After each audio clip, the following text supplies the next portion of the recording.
नमस्कार, मी कविता. स्वागत आहे तुमचं सगळ्यांचं माझ्या यूट्यूब चॅनलमध्ये. आज आपण ना हे ब्लाऊजचं जे शोल्डर आहे ते पुढच्या साईडला उतरून काय येतं, मागच्या साईडने उचकतं, तर ते असं का होतं ते बघणार आहोत. जास्त करून हा प्रॉब्लेम जे हेवी साईजचे ब्लाऊज असतात, जसे 40-42 ह्या साईजचे जे ब्लाऊज असतात किंवा ज्यांची छाती खूप खाली अशी लोंबती असते, खाली जास्त असते, हेवी असते, त्यांना हा प्रॉब्लेम जास्त करून येतो. पण त्याच्यावर सुद्धा आपण उपाय करू शकतो. तर ते आज बघणार आहोत. तर व्हिडिओ हा शेवटपर्यंत नक्की बघा आणि अजून तुम्ही माझ्या चॅनलला सबस्क्राईब नसेल केलं तर चॅनलला सबस्क्राईब करून घ्या. तर सगळ्यात पहिले आपण बघूया की असं का होतं, की कोणते कोणते कारण असतात. तर मुख्य म्हणजे कारण त्याचे 4 कारण आहेत. तर सगळ्यात पहिले आहे उंची. उंची आपण प्रॉपर घेतली आहे का नाही. त्यानंतर येतं बस्ट पॉईंट. बस्ट पॉईंट हा पण खूप महत्त्वाचा आहे, कारण बस्ट पॉईंट जर थोडा मोठा झाला तर तो पॉईंट खाली येतो आणि तो पॉईंट शोधण्यासाठी आपली छाती पण म्हणजे त्या पॉईंटवर छाती आपली येऊन बसते आणि त्या याच्याने खाली येतं ब्लाऊज असं. तर बस्ट पॉईंट पण खूप महत्त्वाचा आहे. त्यानंतर पुढचा गळा महत्त्वाचा आहे आणि फिटिंग देखील आपली तेवढीच महत्त्वाची आहे.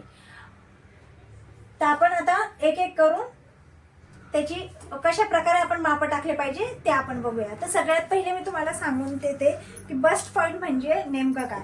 तर बस्ट पॉईंट हे बघा, हे जे आपलं शोल्डर आहे, हे शोल्डर पसे मध्यावर इथं जर टेप ठेवला तर इथपर्यंत जो आपला पॉईंट आहे तिथपर्यंत टेप धरायचा आहे.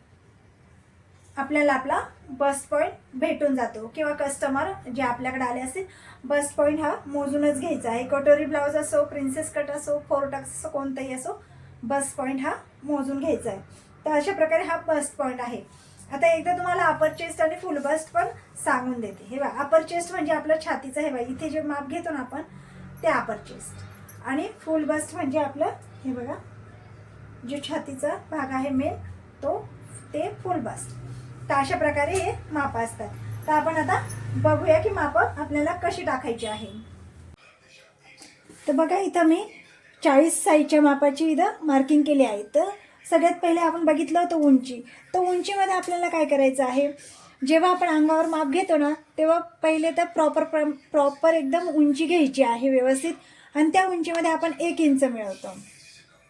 आपण नेहमी जर तुम्ही एकदम व्यवस्थित उंची घेतलेली असेल ना तर तुम्ही 1 इंच मिळवलं ना तरी चालतंय. पण उंचीवर खूप मोठं डिफेंट असतं. ब्लाऊज जर उंची कमी झाली ना तर मागून ब्लाऊज वरती उचकतं. तर उंची ही जास्तच घ्यायची आहे. जर तुमच्या अंगावर माप घेताना उंची 14 भरली असेल तर 15.5 उंची घ्यायची आहे. 1.25 ते 1.5 इंच आपल्याला एक्स्ट्रा घ्यायचं आहे. याच्यामध्ये 1 इंच नाही मिळवायचं. जेवढं पण हेवी ब्लाऊज असेल ना त्याच्यामध्ये आपल्याला अर्धा इंच, पाव इंच आपण नेहमीच्या उंचीपेक्षा आपल्याला जास्त उंची घ्यायची आहे. हे नेहमी लक्षात ठेवायचं आहे. त्यानंतर बस्ट पॉईंट. आता बस्ट पॉईंट आहे ना, आपल्याला काय करायचं, आपली जेवढी शिलाई मार्जिन आपण वरती शोल्डरला शिलाई मारतो ना तिथून आपल्याला खाली हा टेप ठेवायचा आहे. हे बघा, इथून एकदम मध्यावरून आपल्याला टेप ठेवायचा आहे. आणि आपल्याला बस्ट पॉईंट, आता जेव्हा छाती आपली, आपण बस्ट पॉईंट तर मोजून घेतो. बस्ट पॉईंट समजा आपण मोजला नाही तर जेव्हा आपली छाती 32, 34, 36 इतकी असेल ना तेव्हा आपल्याला 9.5 ते 10 इतका आपल्याला बस्ट पॉईंट टाकायचा आहे. 9.5 किंवा 10, त्याच्यापेक्षा खाली यायचं नाही आहे किंवा वरती पण आपल्याला जायचं नाही आहे. जेव्हा आपली खूप छोटा साईज असेल तेव्हा आपल्याला वरती जायचं आहे. आणि आता आपली छाती, आता मी इथं 40चं माप टाकलं आहे तर इथं 10.5वर आपला बस्ट पॉईंट येणार आहे. जर हा बस्ट पॉईंट जर 11वर जर आला ना तर आपली छाती खाली येईल. त्याच्यामुळे अंदाजी जरी इथं 10.5 घेतला आहे तर जितकं होईल तितकं बस्ट पॉईंट मोजूनच घ्यायचं आहे. कोणताही ब्लाऊज असतो. एक वेळेस कटोरीमध्ये तुम्ही नाही घेतलं तरी चालते, पण जेव्हा तुम्ही 4 टक्सचं ब्लाऊज शिवता किंवा प्रिन्सेस कट शिवता तेव्हा हा पॉईंट अतिशय महत्त्वाचा असतो.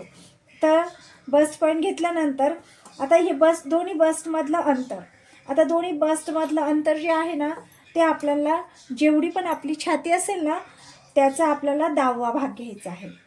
तर आता इथं 40ची छाती आहे ना तिथं 4वर आणि अगदी पाव इंच आपल्याला, कारण मला माहिती आहे आणि मग भरपूर ब्लाऊज शिवणाऱ्या माहिती आहे की कोणीच अर्धा इंचाची शिलाई मारत नाही. अर्धा इंचाची इथं शिलाई मारत नाही. अर्धा इंचापेक्षा आपली कमीच शिलाई असते. आणि ही शिलाई इथं आपण अर्धा इंच जर सोडलं आणि अर्धा इंचापेक्षा जर ही शिलाई कमी मारली तर आपला एवढा कपडा आपला हा एक्स्ट्रा होतो आणि आपला हा टक्स पॉईंट आहे ना तिकडे सरकला जातो, म्हणजे तो एकदम जिथे आपल्याला टक्स पॉईंट बसला पाहिजे तिथे बसत नाही. त्यामुळे इथं अर्धा इंच आपण शिलाई ही जी हुकायसाठी ना तर अर्धा इंच कधीच सोडायचं नाही, अर्धा इंचापेक्षा कमी सोडायचं. नाही तर मग आपला अंदाज बघायचा की आपण किती शिलाई मारतो त्याप्रमाणे इथं आपल्याला हे सोडायचं आहे. तर आपल्याला आपण 4 इंचावर हा दोन्ही टक्समधला अंतर आणि जेवढं आपण शिलाईमध्ये घेणार आहोत तेवढं, म्हणजे इथं मी 4.25 वर मार्किंग करते आहे. त्यानंतर ही लाईन आपल्याला हे बघा इथे सरळ टेप धरून इथे एक मार्किंग करून घ्यायची आहे आणि ह्या साईडने आपल्याला अर्धा इंचावर एक मार्किंग करायची आहे. ह्या साईडने एक अर्धा इंचावर आपल्याला एक मार्किंग करायची आहे.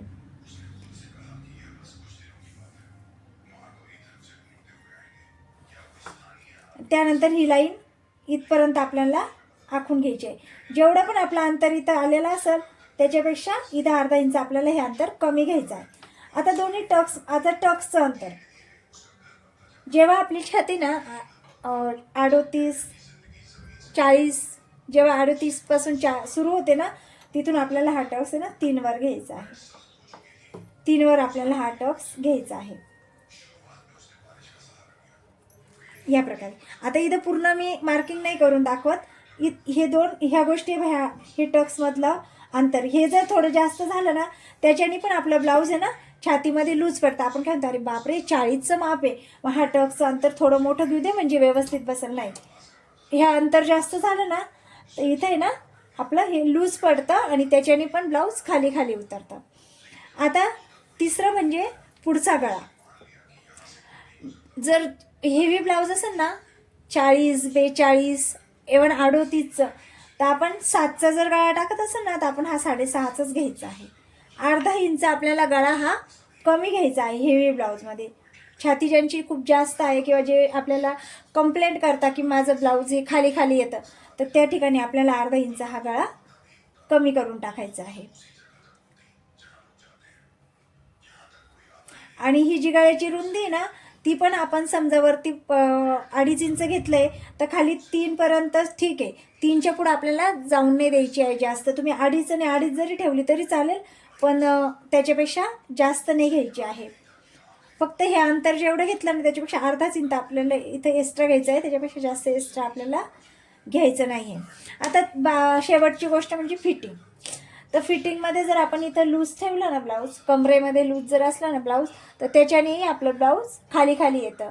किंवा काखेमध्ये किंवा आपल्या इथं चेस्ट साईजमध्ये जरी लूज असलं ब्लाऊज तर ते ब्लाऊजसुद्धा आपलं असं खाली वाकल्यानंतर हे जे शोल्डर आहे ते आपल्या पुढच्या साईडने येतं. तर फिटिंगसुद्धा आपल्याला व्यवस्थित करायची आहे. कोणाला जर लूज लागत असेल ब्लाऊज, जर कस्टमर म्हटलं की नाही मला थोडं लूजच आवडतं तर त्यांना पहिले स्पष्ट करायचं की जर तुम्ही ब्लाऊज हे लूज ठेवलं तर तुमचं ब्लाऊज उतरू पण शकतं आणि ते शोल्डर खाली पण येऊ शकतं. तर त्यांना सांगायचं तुम्ही जर व्यवस्थित फिटिंगमध्ये ब्लाऊज शिवणार असाल तरच ते शोल्डर जागेवर राहील. ठीक आहे. तर ह्या चार गोष्टी होत्या, ह्या तुम्ही लक्षात ठेवा. सगळ्याच गोष्टी मेन आहे. फिटिंग तर आपण नंतर करू शकतो, लूज जर झालं ब्लाऊज तर आपण फिटिंगच्या टिपा मारू शकतो, पण गळा, बस्ट पॉईंट ह्या गोष्टी ज्या आहे ना हे लक्षात ठेवायचं आहे. उंची जर कमी झाली तर आपण उंची वाढवू शकत नाही. गळा जर मोठा कट झाला तर त्याला पण छोटा करायला राहतात ऑप्शन, पण मग भरपूर कुटाणा असतो त्याच्यामुळे आधीच आपण लक्ष देऊन ब्लाऊजची कटिंग करायची आहे. तर आशा करते की तुम्हाला आजचा व्हिडिओ आवडला असेल. व्हिडिओ आवडला असेल तर व्हिडिओ लाईक करा. अजून तुम्ही चॅनलला सबस्क्राईब नसेल केलं तर चॅनलला सबस्क्राईब करून घ्या. आणि व्हिडिओ पूर्ण बघितल्याबद्दल खूप खूप धन्यवाद.